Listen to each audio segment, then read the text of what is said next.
tiny little room, but this red cabinet is your BDA amplifier cabinet right here.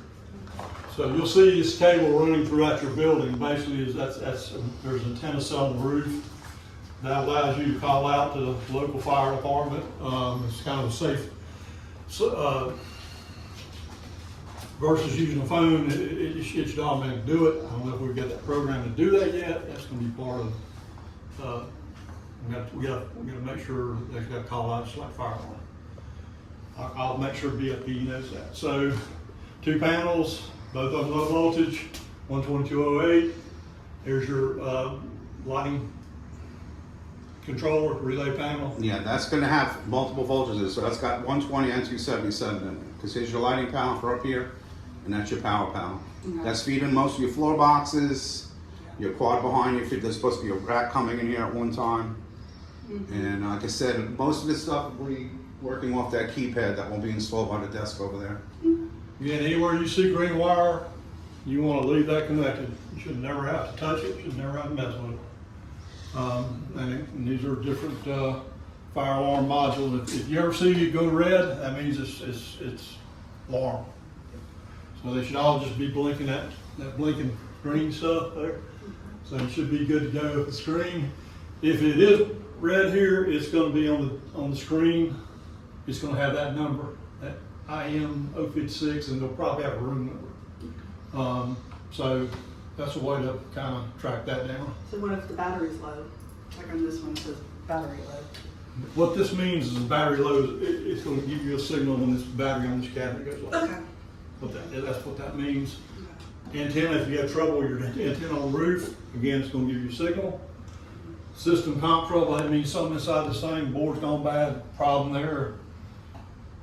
I don't know what oscillated. I guess that's your power loss. If you lose power, somebody comes in and turns the breaker off, it's going to send trouble. Now, they're on your fire alarm cabinet, they probably told you got 2 different kind of alerts. You got a trouble alert, and you got an actual alarm. Okay, so you can basically go up there and silence the trouble, figure out where it's at, what the problem is, and once you do that, you can kind of square away what that is before you reset. It'll stay on there.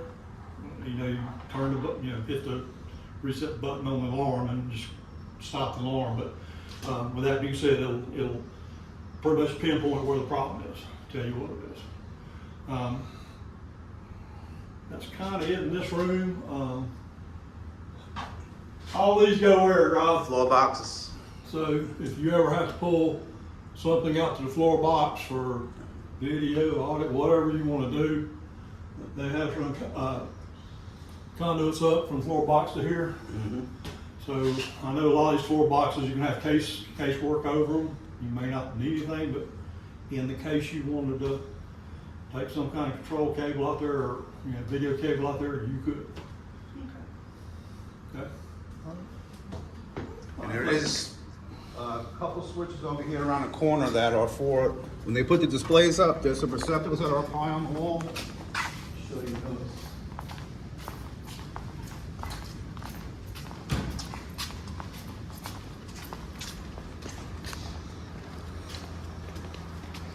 These devices here, there's some receptacles that are up high. There's like there's 2 more around the corner, and there's the floor box here, and there's a couple floor boxes inside. I guess they wanted to be able to control the lighting. Apparently, I think these cabinets are going to have lighting in them that plug in, and that's what these are for. So if you want to turn the casework lighting off, that controls it. Okay. That's pretty much it.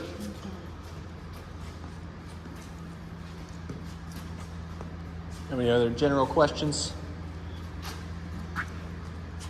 Again, you can get up with us through Paul or you see us running around here. We'll be doing reports over there too. So if you run into a problem, flag us down. We'll try to lead you in the right direction or help you where we can. Okay.